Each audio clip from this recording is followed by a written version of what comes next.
You have an amendment to a bill that would kind of fundamentally change the election process in Oklahoma. What do you want to do?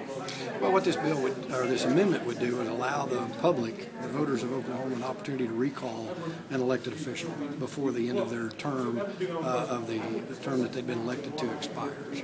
And this would be any person who's elected in Oklahoma? This would anything from the county level up.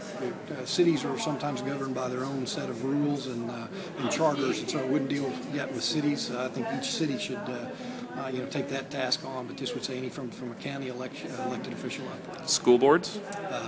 School boards would include that as well, I believe. Okay. Why is this necessary for Oklahoma? Well, I've had several of my constituents just say, if you have, and I don't want to pick on the corporation commissioners, for example, but that's a 6-year term. Mine is 2-year term, so I'm pretty much up for re-election each and every election cycle. So they get an opportunity to do a real quick look to see if I'm doing what they want. If not, they'll vote me out at the ballot box. But some of these longer-term elected officials are saying, hey, if we made a mistake and they're going up and not doing what they promised us they were going to do, we don't want to wait to the end of that term before we bring them back and let us have an opportunity to find someone to fill their spot.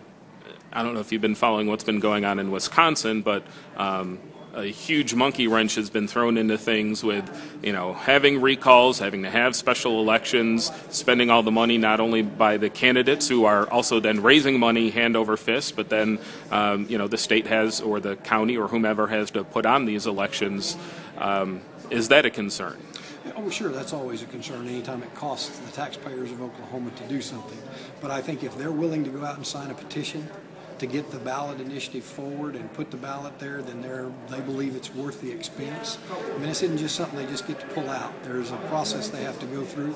They have to get a percentage of the signatures of the last election. And if you get that many signatures, that tells me that there's 15% of the population wants at least an opportunity to put you back on the ballot. And is that 15% of the election that elected that person? In other words, if someone wants to recall a school board election, do they have to go back to a presidential election? It would be at the last general election that was cast, and those would be the numbers that were decided. The reason for that is I may not be on the ballot on this particular election cycle because I didn't draw an opponent if I'm a 4 or 6-year termed individual.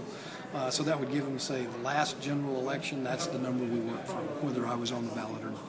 And do you have any idea how often this might be used in Oklahoma? Well, I hope it would never be used, would be my hope. That meant that the voters made a great choice. There was an overwhelming mandate by those voters to send that individual, and they're doing what they told the voters that they would do when they took that oath of office and when they asked for their vote.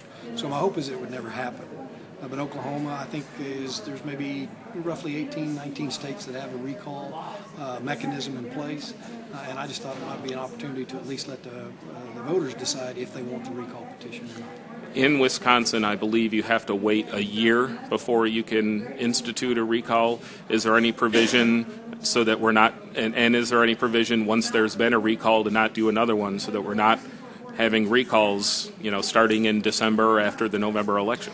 The original amendment does not have that tight of a parameter, but I'm willing to make some changes to make sure it is, so that we can control that, because that is a real concern. If you have just one group of militant individuals out there, that they can circumvent the will of the majority of the voters out there and really cause, as you said, a lot of chaos and be very expensive for the election system in Oklahoma, and that's the last thing any of us would want to have.